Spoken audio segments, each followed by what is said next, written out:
नमस्ते दोस्तन, आज हम बात करेंगे इंडियन कॉन्स्टिट्यूशन के मोस्ट कंट्रोवर्शियल आर्टिकल के बारे में, article 370।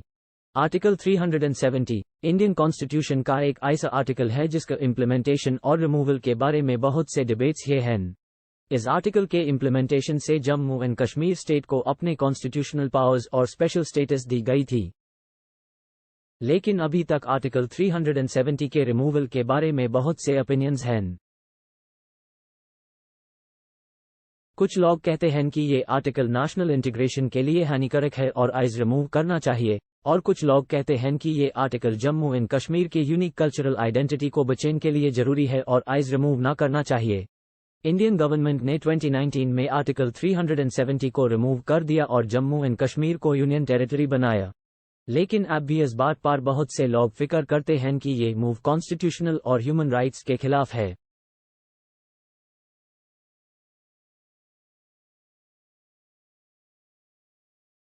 Article 370 Jammu and Kashmir के साथ जुड़ी एक स्पेशल प्रोविजन थी, जिसने उन्हें इंडियन कॉन्स्टिट्यूशन के कई प्रोविजंस से अलग कर दिया था।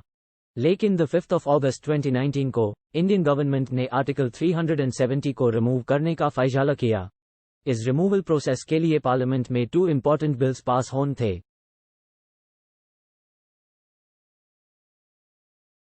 पहले bill Jammu and Kashmir reorganisation bill 2019 था, जिसने जम्मू एंड कश्मीर को 2 सेपरेट यूनियन टेरिटरीज बनाने का फैसला किया। दूसरे bill Jammu and Kashmir reorganisation adaptation of state laws order 2020 था, जिसने जम्मू एंड कश्मीर के साथ जुड़ी स्टेट लॉज को अडैप्ट करने का फैसला किया। दोनों बिल्स को पास करने के लिए पार्लियामेंट में बहुत हीटेड डिबेट्स हुई। कुछ लोगों ने इस रिमूवल का फैसला अपोज किया क्योंकि यह उनका कॉन्स्टिट्यूशनल राइट्स के साथ जुड़ी थी,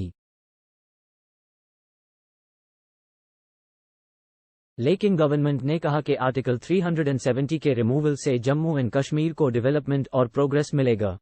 फाइनली, दोनों बिल्स को पास करने के बाद आर्टिकल 370 को रिमूव करने का प्रोसेस पूरा हो गया।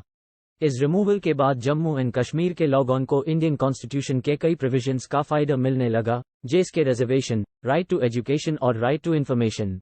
ऐसा माना जा रहा है कि इस रिमूवल के बाद जम्मू एंड कश्मीर में बहुत से पॉजिटिव चेंजेस आ चुके हैं, लेकिन अब भी कुछ लोग इसके अगेंस्ट हैं और उनके अकॉर्डिंग यह उनके कॉन्स्टिट्यूशनल राइट्स के साथ जुड़ी थी।